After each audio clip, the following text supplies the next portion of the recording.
And eventually I say, you know what? I am not going to let anybody determine anymore in my life whether I would eat bread and butter or whether I would eat lobster and shrimp and steak. I say, I have a tune, I have a boat ride song. Because at that time, boat rides big in New York, big in Canada, big all over. And I sat down and I came up with, yo, yo, we on the boat and we having fun. Yo. Anywhere you go, from a party to a boat ride to a baby shower, mommy, tanty, everybody get up on the dancing. Facts. That was the power of the boat ride song. Yeah.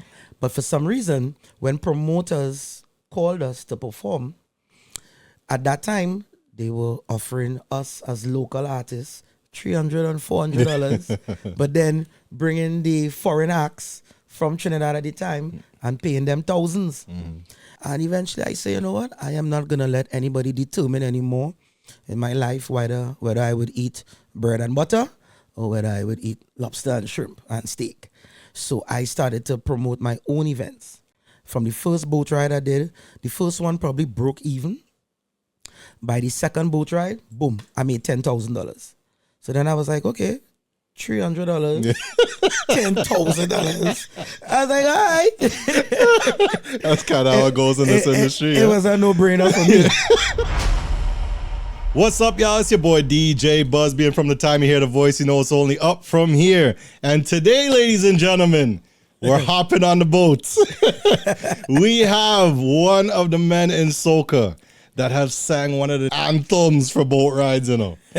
He's been a huge household name, not only in the soca industry space, more specifically in the New York space, by extension of Trinidad and Tobago. Hardworking individual, and I must say, he brought me to Brooklyn, New York, showed me a great time, and I was more than happy to have him here today on the Up From Here podcast. So, welcoming to the Up From Here podcast, Captain Jason Benn. It is a pleasure to be here. Up From There podcast. Listen, I was excited. Yes. I was excited. And let me just use this opportunity to say to you, this platform is a great platform. I've been seeing it internationally. A lot of your guests, I must say, are looking at your growth. I just want to say congratulations to you. Thank you, man. Seeing you come up in the business and your material is very creative. And I think it's only up from here for you as well. Appreciate that, man. Now, we're going to keep climbing the ladder and do what we got to do for this culture. You know? Definitely. So, as I said, you have a bag of experience, a bag of time in this industry. So let's start at the beginning. Jason Benn, Captain Jason Benn. What's that journey like and how did it start? The journey actually for me started in Trinidad. All right. So, I mean, a lot of people don't know this. I used to hide it back in the days, but I was actually born in Toronto. What? Right? I didn't even know that. Look at that. I used to hide that for years. Why? Being a Trinidad artist at the time, I you know? understand. Yeah, but my both parents Trinidadian. And at the time, they were living in Toronto. Yeah. And then they decided at the age of 4 years old, they wanted to move back to Trinidad. Crazy. And that's where they wanted to, to go back to. So at 4, migrated to Trinidad. And that's where I did primary school and high school, and, pre-college, everything was in Trinidad. Wow. So fully grew up in Trinidad. Started singing somewhere. I went to Queen's Royal College, right? QRC, that at the time still is one of the most prestigious high schools in TNT. Wow. All right. So although it was called college, it was actually high school. All right. So going to Queen's Royal College, that was Wrong the Savannah. Yeah. All right. And one time they came and they told us that, we could have entered the Calypso competition.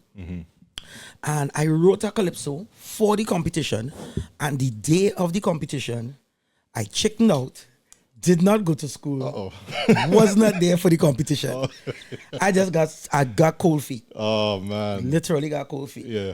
But then again, they say nothing happens before its time. Facts. There was a program called Roytech, which was for business and computer. Yeah. It's like school. I had already graduated from QRC. Going to Roytech now, the actual umbrella for that was the Royal Bank. So employees were already working at Royal Bank, but I was considered a student going to Roytech. And once again, the opportunity came about to sing a calypso. And this time I felt like I owed it to myself to enter the competition. So I wrote a song at that time. It was a nation building song. And what's funny, rest in peace to my dad. I remember at that time, the song that I had was a little spin-off of General Grant's Shot Call. So at that time, I was naming ministers' name and stuff and saying this one shot call and Pandey shot call and this one shot call. And I remember singing it to my dad. And my dad said, he said, Jason, boy, I find it have too much songs like that. Why you don't sing something to uplift the country? Something, you know, nation building. So I sat down and I came up with, you know, and I was always my own writer, creative wise. And I came up with people, let us stand together as one and help build our nation. We have to support one another, make this a better place for the future. With all the shooting and stabbing and stealing and robbing and selling of so much dope, what this country needs is a song of hope. This ain't no joke. What this country needs is a song of hope. And that was my first. I was first Calypso. Because so basically I said what he was saying. And I had enough, you know, at that time he was telling me enough killing, enough this, enough politics and things. So that was the first Calypso. And that Calypso actually, I came second in the competition. And then that took me to the Clash of the Champions where all the banks and big officers at the time were meeting, and I represented there, was a finalist there as well, and that's really where the Calypso part of it took off. Right, and at that point, it was one of those like you may have kind of wanted to get in this space, but it's like something kept pushing you into it. Yeah.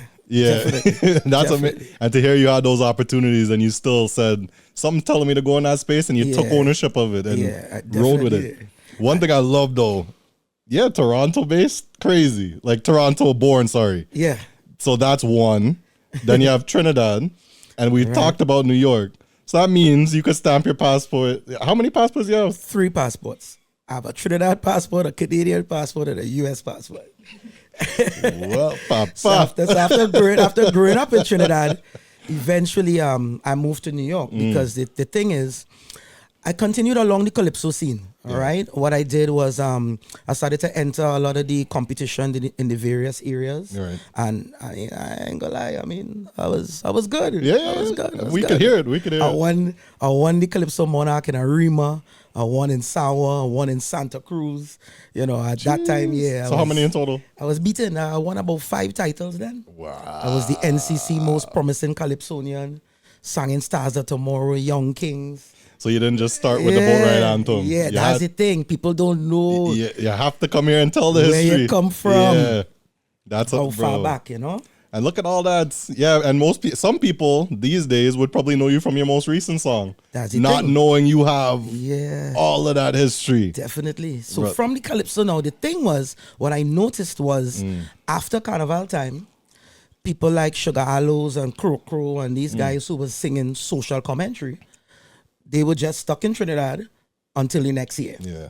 And all the soca artists was outside performing in all these shows in Canada and Miami and all over the place. So after a while, I was like, nah, boy, I say, I don't want to stay singing Calypso, you know? So I started now to venture into soca. Yeah. And the funny thing is, I had written a song for Denise Plumber. Denise Plumber was like one of the official queens you know, of soca before Denise Belfort. You know, before Destra, you know, was Denise Plumber. And I wrote a soca song for her called Do What You Want. And that year, funny enough, she made it to the finals of Soca Monarch. And she asked me to back her up. But this is at the time when I was still singing Calypso. I wasn't so sure I wanted to be out there like that.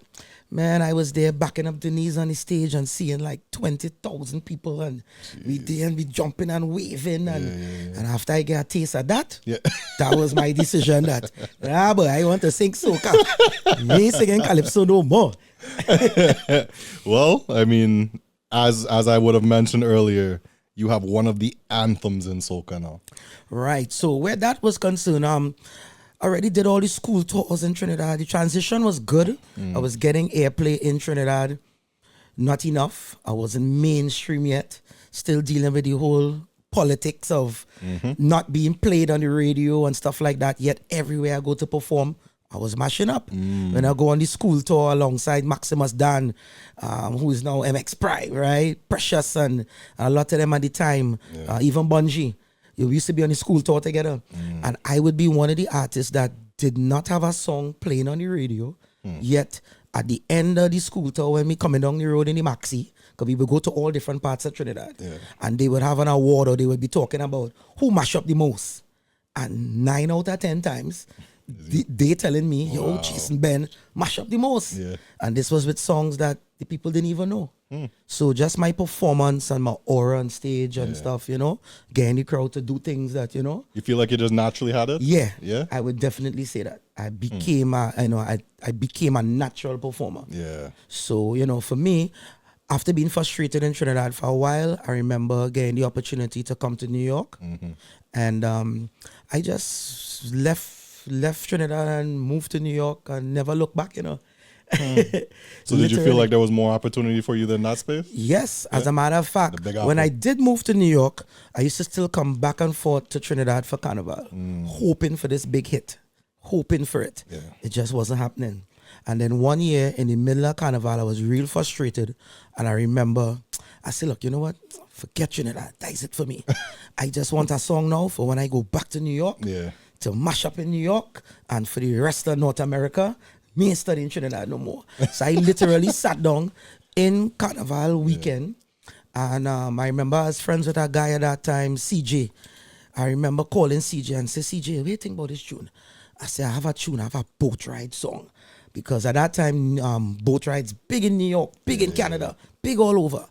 And I sat down and I came up with, yo, yo, yo, we on the boat and we having fun. Yo, yo, we don't want this boat ride to done. Start to wine, start to wine. I called CJ, I said, CJ, what do you think about this? And I sang it for him on the phone. He said, brother man, his exact words.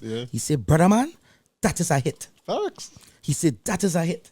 And this is just hearing it off of the phone. Right? So then, but I think I left Trinidad that year. I didn't even stay for the whole Carnival. I think I jump out like Carnival Monday and say, I have no business here again. I going back to New York. Went to New York. At that time called Pelf. Pelf wasn't really known as a singer then, but Pelf knew a lot of people in Brooklyn. So called Pelf, did the same thing. Called Pelf, sing the song on the phone. Pelf said, Ben, that tune real big. Say, come and check me. And then I went and checked him, and funny enough, we went to the studio. A Bajan promoter who lived in New York, a guy called Malcolm Lithcott. He produced the track. All right. And funny enough, back to basics. People like them, we sent the song to them first to hear what they had to say. And back to basics, everybody was like, yo, that tune real big. And we recorded it and released it, and that tune started my career. Amazing. Wow. That tune started my career. And I remember that was, what was the year of that again? That was 2003. I just vividly remember when I started, as you said, boat rides started to get big, especially in Toronto when I was partying. But All Aboard was one. Right. And yours was one. And those were like the two staples till today. I don't know how much boat ride like anthems there are. A few came out, and that's the funny thing. Between All Aboard and Boat Ride Anthem, there was a huge gap. Maybe about 10 years. So that's why when I came up with the Boat Ride Anthem, it still was considered so original. Because the only thing at that time was All Aboard. Nah, bro, and that story, if you see goosebumps right now, if you see that was one of my favorite songs for real. And I'm not just saying that because you're here. Right. I love just the cadence and the tones and what it meant for that space. Beautiful record. And we sampled too. We sampled the original. That's exactly what I was about to add. So was there any, what's the word, push or like issues sampling those things? No, funny enough, we get away with it. We get away with it. We never got a phone call. We never got under the radar. We roll under the radar with that, and that was totally my idea too, you know. And then the backgrounds, rock the boat, rock the boat, beautiful, rock the boat, you know. I love hearing those stories of just the origins of those songs, because those are pillars in this industry. Let's be real. I knew what I wanted to do with the song. Yeah. I didn't know the song would have gotten that big, to be honest. So, I mean, you said a name there, and we'll definitely get back into that one later. Rest in peace to our brother Back to Basics. Back to Basics, yeah, man. With that story, though, I want to fast forward a little bit in your career before we get back into the nitty gritty, right? Right. With that song, again, very powerful song in the culture. You re-released it recently, correct? Yes. So what was your experience doing that? Re-releasing it, I realize is it's funny enough. It's like having an event, and then in New York sometimes I remember telling I about it too. Like when you try to do an appreciation or a second part to it, sometimes it just don't be as good as the first version for some reason. It's like when you do a sequel in movies. Sometimes, you reach part 4, part 5, and you realize that, you know what, the best one was probably the original, So it actually, it did well, but for me, it could have done better. It didn't hit the market in the same way that the original Boat Ride song hit the market. I'm not saying that it ain't bad, it's real bad, because one of the reasons why I did it was because a lot of the lyrics from the original one was like, who walk with the bears, Alizé and rum. Nobody drinks Alizé anymore. Right. So when I restructured this song, I said, champagne, Don Julio, white oak and punching. Now Captain, let me go. So that was very deliberate in bringing it to the now time. Yeah. So but that's music for you. Sometimes you can't explain it. You can't. And one thing I love about music too, especially when you really get into it, is you don't end up always sticking in one thing. So as you've already mentioned, you were in Calypso. You dominate that space. You now really made a name for yourself in Soca with an anthem that lasted the test of time. Right. But what else did you do in that space of Soca? Yeah, in that space of Soca, I did a lot of songwriting. One of the most popular songs that I wrote, and some people still today don't know that I wrote that tune, but Destra's I Dare You. Boy, bring the wine. You wrote that? My time. Come test Serious? My wine. I dare you. I dare you. Nah, this is a historic episode. Holy cow. You wrote that? Round of applause. Standing ovation. Party boy. What? Written by me. And when I wrote that song, Brian, who's her husband, at that time, manager and stuff, they had contacted me. I sent the song for them. They heard it, they liked it. What happened was, that year she was still getting a lot of music through Marshall, through Colonel Roberts, who's Colonel is a good friend of mine too. Okay. Right? Grew up in Diego Martin together. And the thing with Destra at that time, she didn't use the song that first year. For some reason, the second year, I remember I saw Destra in Miami. All right, for Miami Carnival. And she said, Jason, I recorded the tune this year. The tune coming out. So I was like, wow. I was excited at that time. And she told me that she went to Barbados and recorded the tune with, I believe, Monster Peace. And they from Barbados at the time. They were like one of the number one producers. Got it. And that year, that ended up to be Destra's big song. That is the only song that she really had for the Carnival. Let's not downplay that. That is one of the monsters in our history. Wow, I didn't know that. Yep. Holy! All right, we unpacking some things today. Yeah, definitely. I love that one. Who else have you written for? Yeah. So mostly it was Destra. I did Natasha Wilson as well. Okay. Natasha Wilson was the original songbird.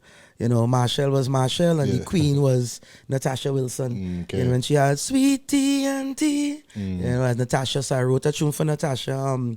That did okay as well too. I did something for Precious at the time. Precious was big with the way that boy keep riding it, big tune. Yeah, I did something else for her. So that was mainly it. Just touching with the songwriting, and I was, literally, I continued. After the Boat Ride song, I came up with another anthem, because I believe in anthems. Yeah. I believe an anthem is something that you can't get rid of. A nation's anthem would just always be there. Yeah. So I came up with a tune called the Miami Carnival Anthem.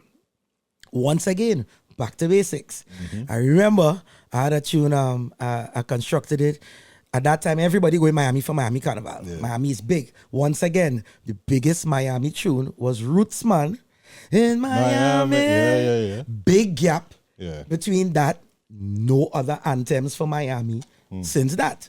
So when I came up with raise your hand and let me see who go be in Miami. Yeah. Put your hand, raise your hand and let me see Miami. Everybody was locked with that. And I never forget, Tony Cross was Natural Freaks then. Natural Freaks, yeah. So the two songs that used to kind of run Brooklyn at that time was Natural Freaks and Back to Basics. And I remember Tony called me, and Tony never used to call me then. So I phone ring, I answer the phone. Hello, I was like, yo, Jason Benn, this Tony. You know, he's talking. Yeah. I say, yeah, what going on? He say, yeah, what going on? He say, you see that Miami tune? He said, I need dub plate, I need drops, I need everything for me and Cado. That sounded like Tony. How soon you can get that? How soon you can get that to me? I was like, I will, well, tomorrow I'll go in the studio. I was so You run to that studio. surprised, everything. We got there it is, Tony calling me, telling me he want the tune. So boy, I dip in that studio one time, did the lyrics, did the drops, did the dub plate for, at that time, Tony and Ricardo one time in one. And Freaks Mass was big in Miami too. So, and I say that run the carnival. Yeah. Like run the carnival in Miami.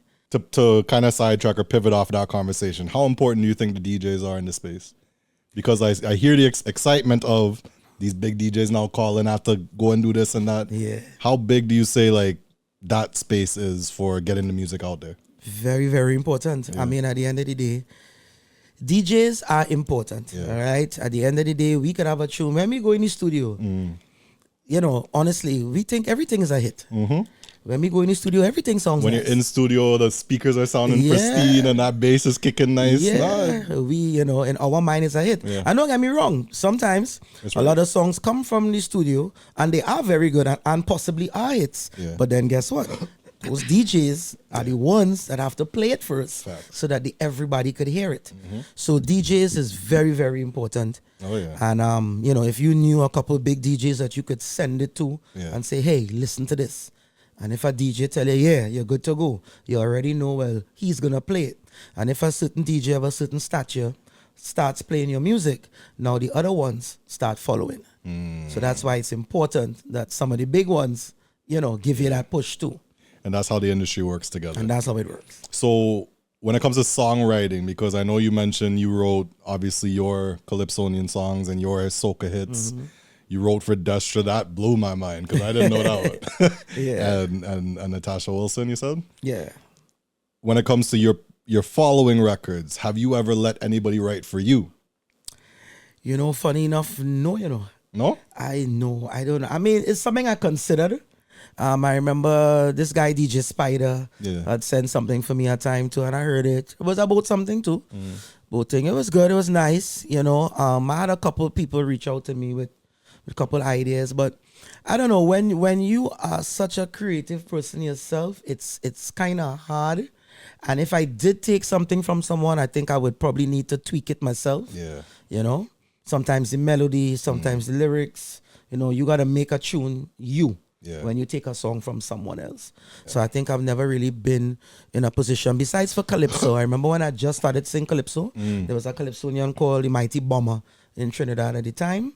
He actually is the first person that kind of trained me with how to use the stage, how to make certain words song, you know. Back then I remember I had a Calypso that he wrote. So that's where the whole coming into yourself is and making a song yours. There was a song where the line said, Trinidad used to be so nice. Sweet Trinidad was a paradise. So he's the one that showed me when you say nice, Trinidad used to be so nice. Sweet Trinidad. You have to make sweet song like sweet was a paradise. So people like him inspired me, and I did learn how to take a song from someone and make it yours. But on the soca scene, I have not been that lucky to get anything from somebody. And all right, no, I hear that. Yeah. But with all of that said, you know, that stuff happens and it kind of makes you redirect. So like you said, there wasn't nothing for me in Trinidad. Let me go to New York and figure it out. Yeah. Let me be an artist, and then you get pushed back in that space, or things may not go how you want. What are other lanes you've tried to dominate? Like, for instance, I know you as a working relationship as a promoter. Right. So what are other lanes you've tried to go down? So definitely that's what happened, because now even with a big hit like the Boat Ride song, here what used to happen to us in New York, we would have that tune, right? Anywhere you go, from a party to a boat ride to a baby shower, people could be sitting down and Boat Ride song come on, mommy, tanty, everybody get up and they dancing. Facts. That was the power of the Boat Ride song. Yeah. But for some reason, when promoters called us to perform, at that time, they were offering us as local artists $300 and $400, but then bringing the foreign acts from Trinidad at the time and paying them thousands. And I mean, I understand that in the business, you know, sometimes you gotta creep before you walk. But as well as when you have a hit, sometimes you also have to know your worth too. So I kind of got frustrated with not being paid our worth, seeing the damage the tune was doing at the time, but not feeling like we were being recognized. Yeah. And I just tell myself one year, I say, you know what? I remember calling and, you know, begging and stuff to be on events, you know, at the time certain promoters was big in New York. And eventually I say, you know what? I am not going to let anybody determine anymore in my life whether I would eat bread and butter or whether I would eat lobster and shrimp and steak. So I started to promote my own events. From the first boat ride I did, the first one probably broke even. By the second boat ride, boom, I made $10,000. So then I was like, okay, $300, $10,000. I was like, all right. That's kind of how it goes in this industry. It was a no-brainer for me. So I became my own promoter. I said, well, all right, well, you don't want to hire me, I go hire myself. You know? Standing ovation again. Big. Yeah, I love that. Yeah, so that's when the promotion came about. And boy, after that, I just kept, you know, from boat ride to party. Yeah. Now I have some big events like Baywatch and Snowstorm and which Legendary. was crazy, by the way. Yeah, definitely. And another avenue too that I went down was becoming an MC. Because I remember now, yes, I'm out there, I'm singing and everything else, but I always believed in, just like with the R&B market and stuff, you know, if you're a singer, you could become an actor. Yeah. If you are an actor, you could start to own your own rum. You could have a clothes designing. You know, I always felt that you should have different genres and different multiple sources of income and stuff like that. So I decided, you know what? I'm such a good, at that time, performer and stuff. I say, I also want to be an MC. And there was a DJ at the time called Musical Mix. Very popular for his mix CDs, right? Before Private Ryan was Musical Mix. You could have gone Japan. You could have gone any part of the world where they listen to soca and you would hear Musical Mix. The joke is I've gone to places to perform and the DJs is playing, did not know that Musical Mix was my DJ. And I'm hearing them so-called playing, but the mix that they're playing is a mix CD from Musical Mix. So that used to make me laugh. And that's, you know, I went to Texas and saw that for myself. You know, and heard this and I'm just like, wow. So went to Musical Mix, who his brother is Foreign Bass. Foreign Bass was huge at the time. Foreign Bass was also in that era of Back to Basics, Freaks and all of that. So he was just always under Foreign Bass. Went to him and said, yo, I feel we should team up. I want to be an MC. You DJ, let me go on the radio, you know, and then let me move from there and start to see if we could transition into parties and stuff. And boy, so said, so done. We ended up on 104.7 Fire Station. That was a pirate station in Trinidad. In Brooklyn. Right? Pirate station. And when we first went on, they didn't believe in us. They put us in the graveyard shift. We used to come on at midnight and go till about 3, 4 in the morning. And I used to have people staying up to listen to us at 2, 3 o'clock, 4 o'clock in the morning. And then there were some guys that used to do the morning shift at 9 in the morning. They started to complain to the boss that nobody don't get up so early. Nobody don't listen to the radio. They didn't want that shift anymore. We said, all right, we'll take it. And I took the morning shift. And when I say I used to have the entire New York City locked, the entire New York City, dollar vans, beauty salons, barbers, everybody. We had a show at that time called Sold Out Saturdays. And it really was a sold out show. You know? So I started to build myself on radio. And then that transition into parties and So how many years of that did you do, radio? I did radio for about 6-7 years straight, you know. Yeah. No, but this is what you call putting in the work and Yeah. manifesting your own destiny. Yep. You know, Yep. making it happen. Some people just sit Making it down and happen. wait and hope. I hope my song gets big. Why Yeah. DJs should be playing my song. Yeah. But you were literally giving us step by step before it became popular that these are the things you have to do to really Yep. make your name. My philosophy then was if you block me in one area, Yeah. I'm going to open up another area for myself. Yeah. And that's literally what was happening at that time. I love that. That's the way to do it. Mm-hmm. And a lot of people will sit and wait, but it's like, no, you have the opportunity to build your own path. Do it. Either way, like that progressive journey, I love to hear that you took those steps and realized there may be a shortcoming in this space, but if I go here, there's $10,000 as opposed to 300. Yep. Big. We've talked about, as I just said, you feeling undervalued, underpaid. Then you're not maybe getting the opportunities you think you should get. What other issues did you face as an artist in the business? I've heard it mentioned, not just on this show, but other shows as well, about the Soca mafia. and you know, it's always a debate. People always sometimes, it's that taboo thing that some people don't want to talk about. Yeah. You know, or that thing that they would talk about it, but nobody wants to say what it, you know. Yeah. And it does exist. It's a real thing. You know, there was certain artists that would be allowed to go to the radio station. I remember back in the days dropping off at that time your CD. Yeah. And I would be dropping my CD. The receptionist doesn't want to call the program director. But then you would see certain artists walk in, and as they walk in, hey, listen, they actually press the code for themselves and gone upstairs. And I say, look at this thing. You know what I mean? Yeah. Yeah, and you know, you give them a song and your music not playing and other artists' music playing. You know, and I am always the type of person where if I hear a good song, it doesn't matter whether it's from me or not. Yeah. I'm my own critique. I have some tunes that I say, okay, Jason, that was okay. Or I say, well, okay, this is more of a listener tune, but it's not a tune that, you know, for performing. Yeah. You know, so I'm my biggest critique. So same way I would listen to music and be like, why is this playing on the radio? Why is this guy allowed to release this music? Yeah. And my song can't play, but you're hearing this all day on the radio.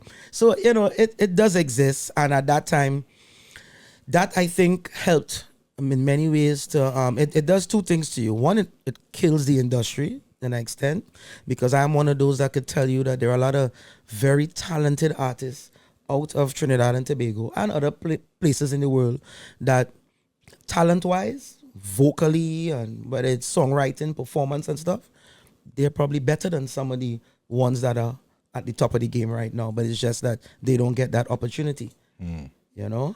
And it's unfortunate, but again, that goes back to how you played out your game, how you played out your journey. I don't care about all of that. Let me figure this out. Right. And then maybe we could revisit what it is we were doing that wasn't working now that we have our infrastructure. Exactly. You know? And guys, we're about halfway through the podcast before we continue, so make sure to follow, like, subscribe the Up From Here podcast on whatever platform you're listening or watching on. With what you talked about, I remember you mentioned earlier somebody like helped you with your cadences and how to say sweet and them type of things. Who have been some, not only people that have helped you in your industry, in your career, but who have been people that have been inspirations to you? People like Colonel Roberts, very good songwriter. Yeah. Very, very good. Yeah. Colonel plays instruments that he's just a boss. Yeah. You know, he plays the key, taught himself how to play keyboard and stuff. Yeah. So that comes from, I guess, from being Lord Kitchener's son. It's just certain things are just in you. DNA. Yeah, it's in your DNA. Yeah. So Colonel Roberts at the time, great songwriter. Sherwin Winchester, you know, we at one time we used to kind of go neck and neck. Yeah. Yeah, so, you know, big up to Sherwin too. Listening to Marshall's music, Marshall's energy. And he too built, you know, people talk, but they don't know the work that goes behind it. You know what I mean? A lot of people don't know that Marshall went to school for engineering. Yeah. People don't know that Marshall could play about 5 or 6 different instruments. And he went to school recently for carnival studies. Yeah. To reignite like what he may have already could confidently say, like, nah, I know this space. Yeah. He actually went and studied the fine print. Yeah. So I get that, yeah. Definitely. So people like them, you know, inspired me as well too. And encouraged me. I have conversations with people like Lyrical. Yeah. When me and Lyrical talk, we talk. Yeah. You know?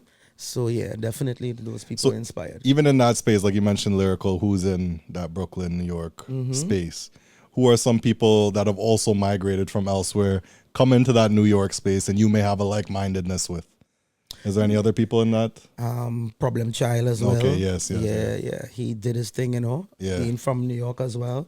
That's an understatement. He railed at his thing. Yeah. He railed at his thing. Problem Child is the man now too. Yeah. You know what I mean? Yeah, but definitely Lyrical. And Lyrical too was a Brooklyn at that time. I would say the same thing about Lyrical. Lyrical was a Brooklyn, and you could say openly struggling at that time. And when he started to go to Trinidad and prove himself, and that's really when Lyrical blew up big. And from my understanding, it was Miami that bust him as well. Yeah. It was the Ramajay song or whatever. And from then, it's just been gas. Yep. That's somebody I'd love to talk to. But all of that set aside, now is probably one of the more serious sections of this podcast because of what happened recently. Again, rest in peace to our brother Back to Basics. Yeah. It stopped the industry to hear that news. One, to hear that he was sick, the whole industry stopped. Then to hear that he passed was another moment of just sadness and gut-wrenching pain. Talk about your experience on top of what you've already said about him, reaching out to you and being helpful with your progression. Talk about his impact on your life. Yeah. Ricardo, when I got to New York City, Ricardo was already a big DJ in Brooklyn. Yeah. And I remember, Ricardo was so big that, let's say I was planning an event and I chose March 11th. If you just wanted Ricardo to be on your lineup, I don't even know if DJs would experience what Ricardo experienced in his time, but I remember booking dates and I would call Ricardo and be like, yo, Ricardo, you available March 11th? He would say, hold on, check the calendar. He'd be like, nah, boy, I'm in Jamaica, or nah, boy, I'm in Canada. I'd be like, James, all right. You know what? Let me call you back. And I will call back and change the date. Yeah. And then call him and say, hey, Caro, so what about the 17th? And when he say, yeah, that date good. Whew, all right, good. So that the date we going with. Imagine just changing your date for a specific DJ to be there. Facts. That's how influential Ricardo was. Right? And one of the things I remember he always said is perfect your craft. Yeah. Perfect your craft. Right. It's one thing to get the opportunity, but then you got to be good. And Ricardo is one of those people that practiced and made sure that he was good. And what I admired about him too was he was always very brave. He would try things at the events that people would only probably do on a mix. And never forget, and everybody would tell you that everybody, every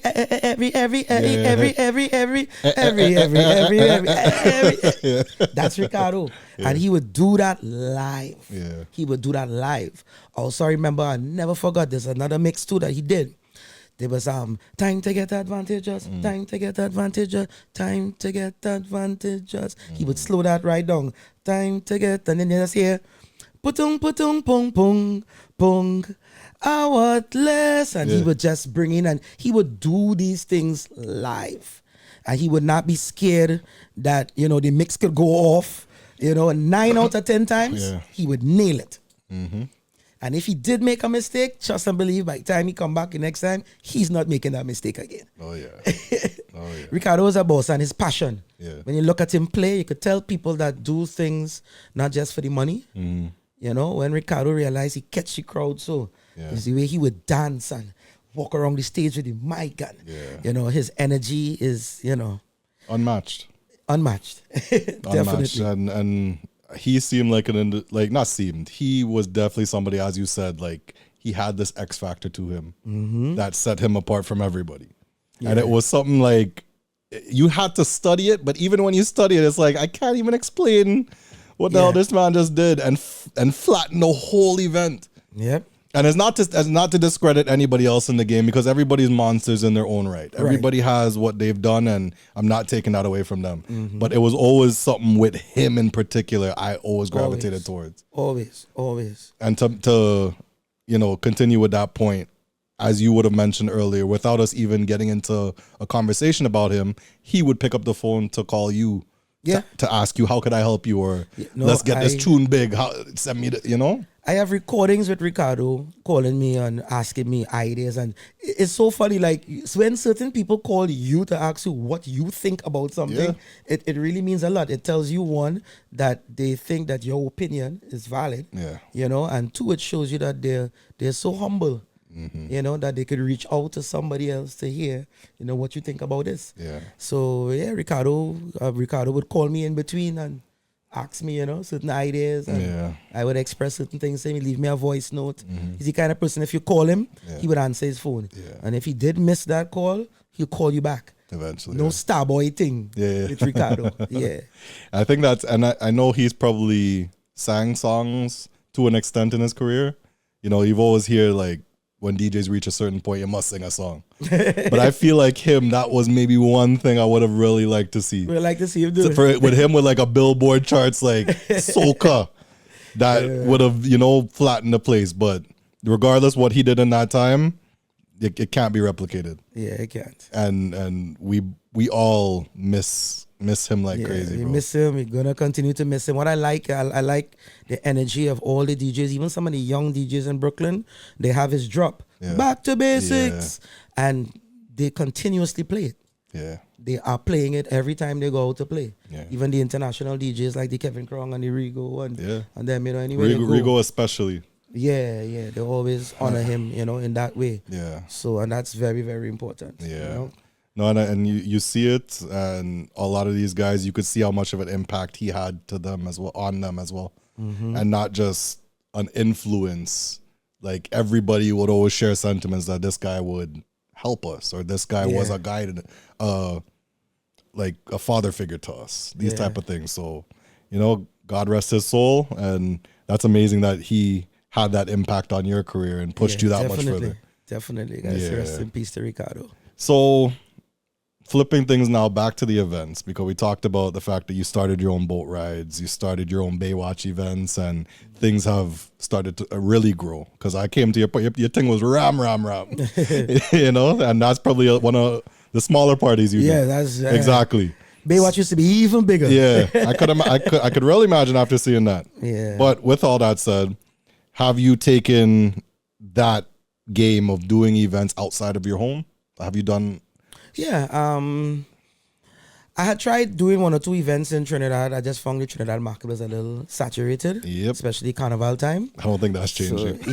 So to go down there and do something in Carnival with a million events is a little rough. But definitely I had started doing about 6 years now, the boat ride, Shorts and Shades in Toronto here. So big up to DJ Ocean. Yes. When I first met Ocean was with Jason. They were Jump Up Kings. Yes. When I first met them. Long time. And then when they kind of went their separate ways, I for some reason ended up staying close with Ocean. And 1 year we just spoke about it, and I hired him. Actually, Jump Up Kings used to play from my boat ride in Miami, because that same Shorts and Shades was actually bigger in Miami first. Oh, wow. So that was going on for like 15 years straight.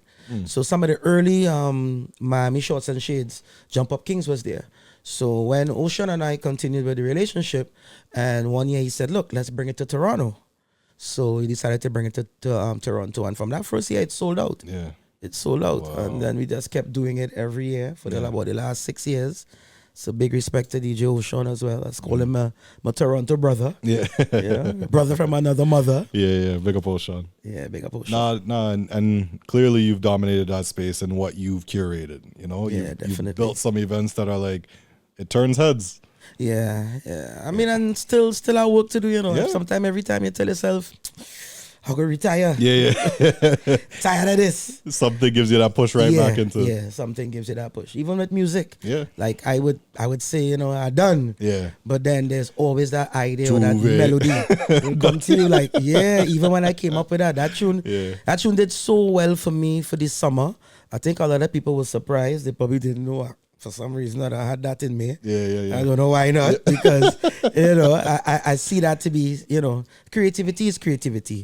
Whether groovy, whether R&B, I feel like I could write a slow tune. Yeah. So that as we're talking about it, the Juve. So give them the information on that. Was that your return back into? Yeah, that was like my return back into it. Yeah. And I just wanted and that's from going to Grenada. Wow. I remember, funny enough, years ago, I remember about 4 years ago, I hired same Tony and Ricardo. Yeah. And Tony was on the mic, and I'm in the crowd, and Tony goes, Jason Benn, you had to find yourself in Grenada next year. You had to come and play a real job. And he said this live while he's on the set. Yeah. So, all right, I kept saying, I gotta go Grenada. The catch with Grenada is, you gotta decide you're going early. Yeah. Because if you don't buy the ticket at 700-800, Yeah. you're gonna pay about 13, 14 or 1500 for that ticket. Double that ticket. Yeah. So finally one year I said, you know what, I'm going to Grenada. And boy, Grenada was amazing. Playing that job is a different type of thing. Yeah. Never been to Grenada yet? I'm literally in talks to go next year for the first time. Never been yet.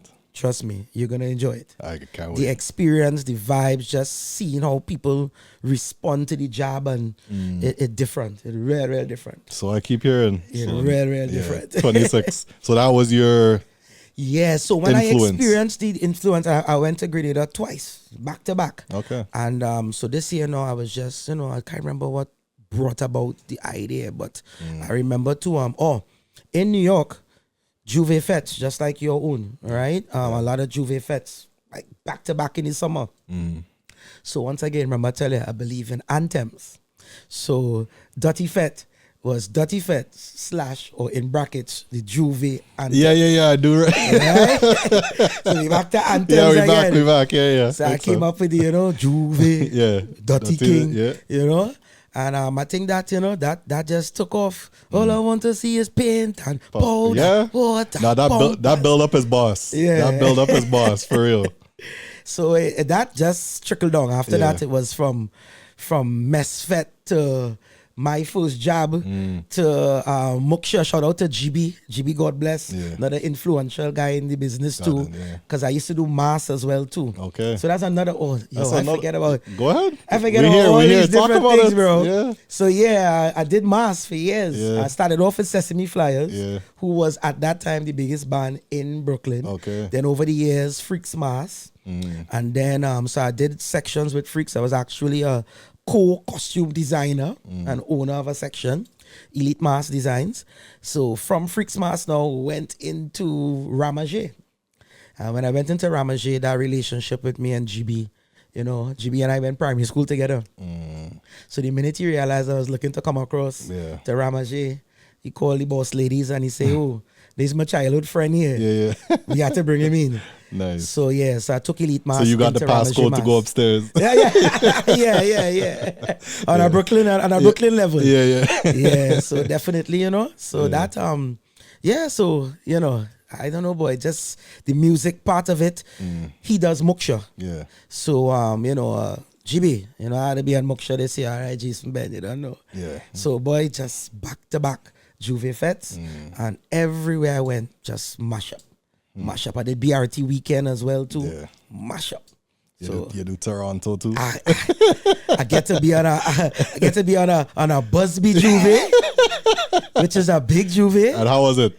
Yo, very good experience. Yeah. A lot of people, a lot of energy. Dope. I mean, like I say, and when we started this interview, you take a lot of time to curate great events. Yeah. To be creative, to be effective, to execute. So shout out to you and your team. Thank you. The Juve Fete was crazy. Yeah, man. Tsunami as well. Yeah. And I'll put up Jason's footage from his performance up in the podcast so you guys can see. Alright.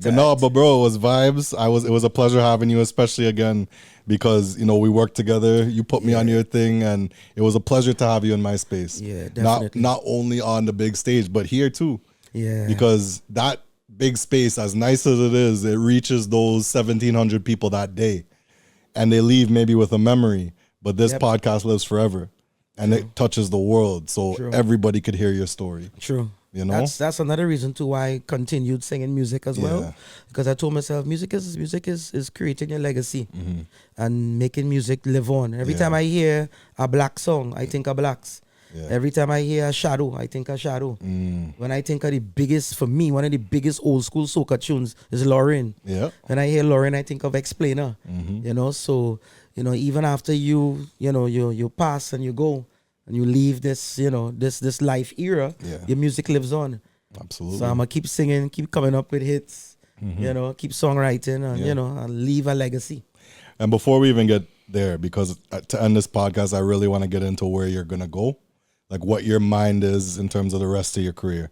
Before that, based off of this conversation, you have a very unique experience of starting soca in a non-social media era, slowing down but taking on other things, and then reigniting your career in a digital area. Right. How was that change for you, especially in terms of like before you would have had to knock on the door? Now it's a quick. Yeah, that was a transition. Yeah. Good or bad? Like what was your thoughts through it? Good. You have to keep going with the times. Yeah. You have to. It's something that you have to do. Yeah. So sometimes even if you're reluctant, you have to keep up with social media, keep up with the apps now. Yeah. You know what I mean? So thanks to her sometimes, you know, able to, you know, to keep up with certain things, you know. Social media is so important now because now a tune, a teaser, a 20-second teaser could reach so far now on YouTube or on TikTok.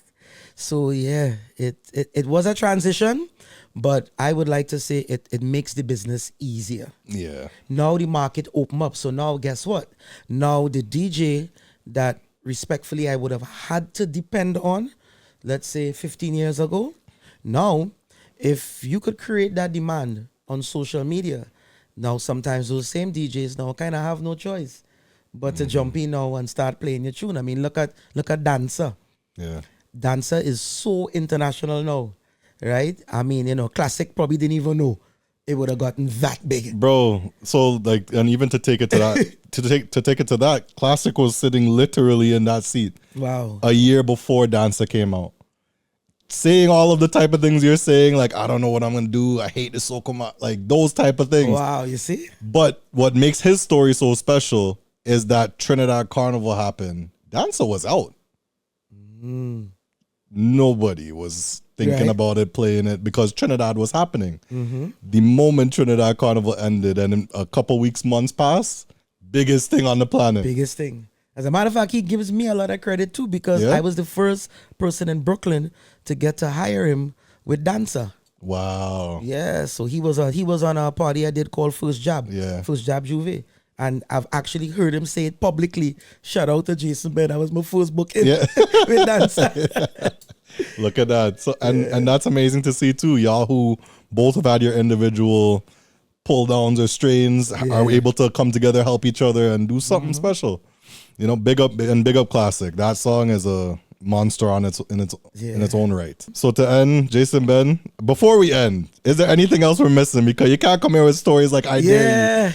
I don't want to leave any stone unturned. Right. What else? Is there anything? As an artist, as an MC, as a promoter. Manager too? Yeah. At one point, you see? No, good. See? Thank you. Yes, good. At one point, I used to manage Kisha from St. Lucia when Kisha had her big tune. Yeah. Only people, man. Yeah. Back it up, honey. TPM. I took Kisha to Trinidad. What? Kisha stayed at my house.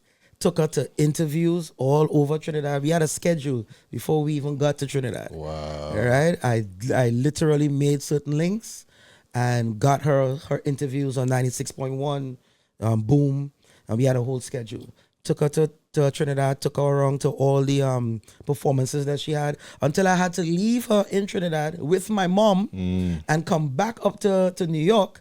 And she ended up getting a last minute booking to be on this girl, Nyla Blackman, had a concert that year, the week after. Yeah. And I was like, yo, Kisha, I gotta go. I can't stay with you. I gotta get back to Brooklyn. So I left her, you know, in capable hands. Yeah. And she did that show. But yes, I was managing at one point too. Right? Boss lady, what else we have? Because I don't want to ask him again. He might leave thing out.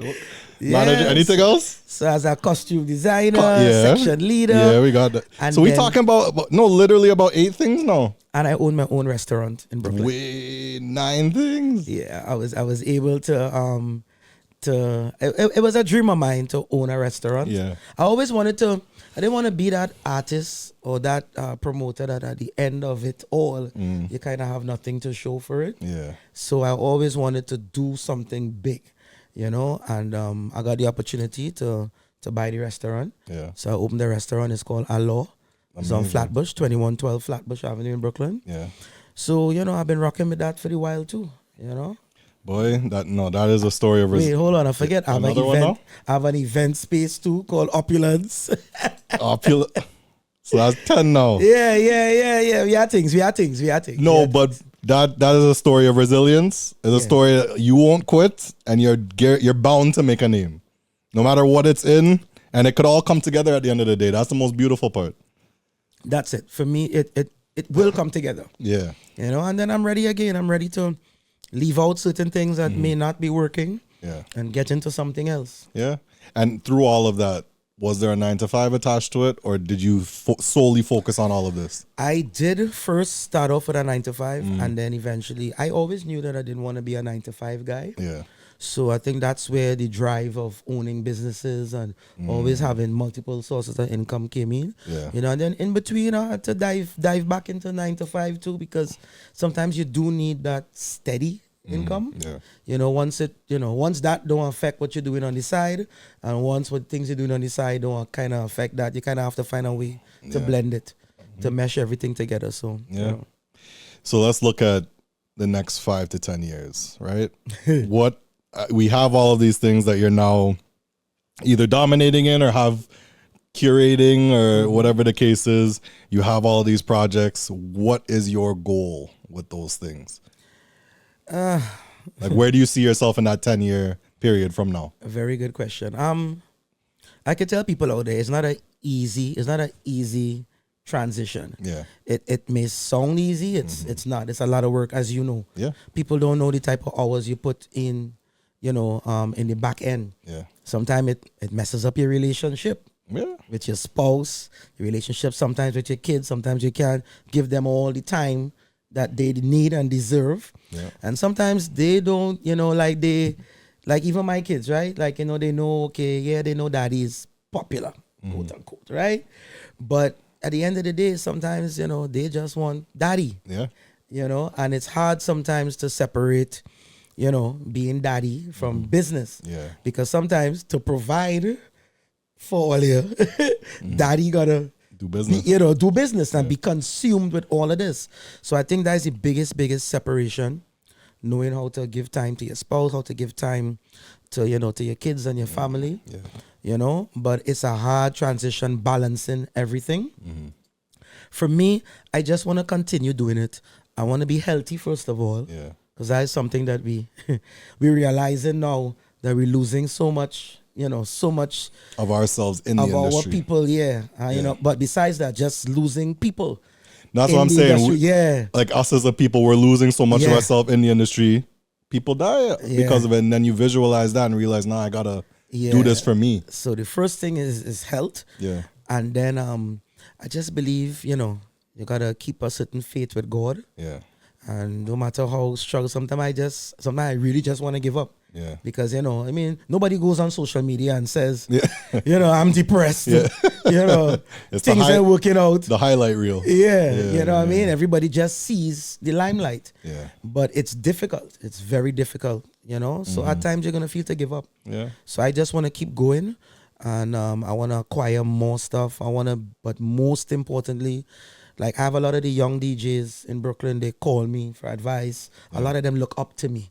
Like, you know, sometimes, you know, some of the things they say, it's humbling to hear how they think of me. You know, they really look up to me.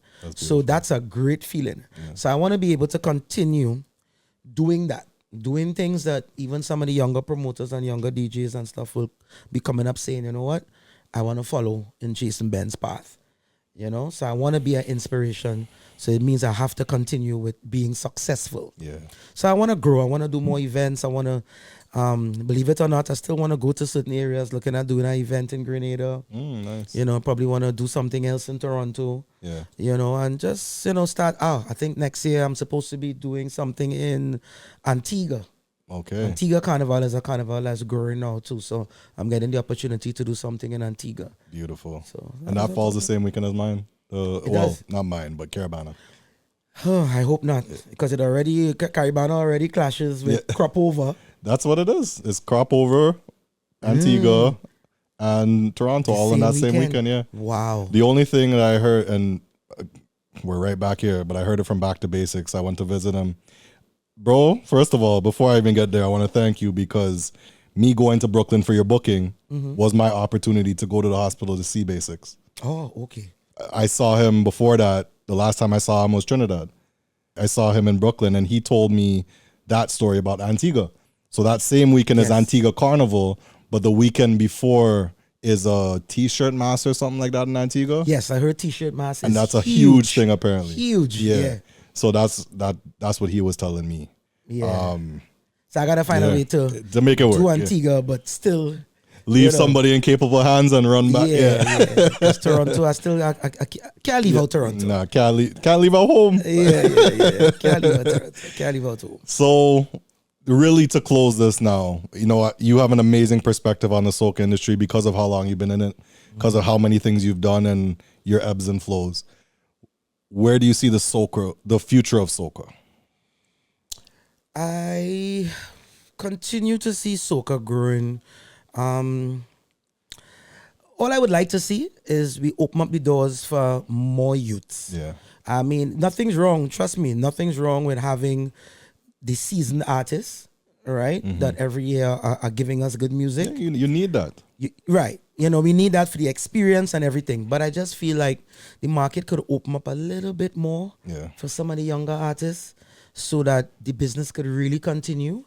And then we have so much talent, not just in Trinidad, but, in all the different, aspects of Carnival, all the different places that have Carnival. So I just feel like, we need to open up the market a little bit more, make it a little easier for them so that they don't have to go through some of the politics that I went through, or some of the politics that even you had to go through. Because I know it was not an easy transition for you either, coming up as a young DJ, trying to make a name here in Toronto. And then to become a promoter, it's not easy. Yeah. It's really not. It's really not. And anybody that knows this industry, especially in Toronto, will know what you're talking about. But regardless of that, it's kind of like, let's pivot it back to your growth in the industry. You reached a point, you realize you didn't have success, as much success as you may have wanted. You may have had success, don't get me wrong, but it wasn't to your liking. So what did you do? Did you sit down and cry about it? True. Or did you go around the bend, figure something out, and then say, well, I'll revisit that when I have this together? Yep, you got to divert. And that's kind of what it is. Keep making a lane regardless. Exactly. But to that point, even if you're somebody who's passionate about the next generation, anybody, and I'm talking to anybody listening, if that's what you're passionate about and you want to see the next generation evolve, maybe utilize or take some of your time and devote some of your time to projects that are catered to them. Right? Like for instance, I'm doing stuff like Tsunami, which people see 5,000 plus people every year. The Juve now is becoming a contender to Tsunami. Right. So realistically, I could just sit down and double down on those and just, my life is okay after that. And say that's enough. But I took portions of the proceeds that came from those and I've invested into a whole operation called Soca Business Conference.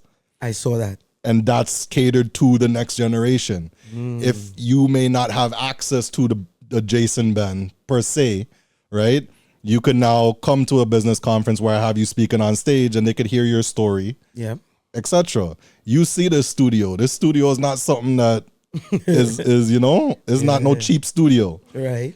But I reinvested from the proceeds I got from the stuff that works to invest in platforms like this, which gives out free game to the world. Yep.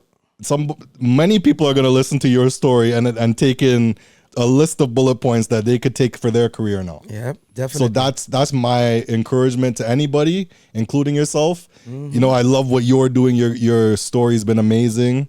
And if you take some of that and like be intentional about the next generation, as opposed to like having your line open, which is good, right? It's good to keep your line open for the younger generation. But if you're intentional and build things like workshops or stuff for these kids. You see what I'm saying? I understand your point. So very good point. Overall, you have the right mindset going, bro. I appreciate this story.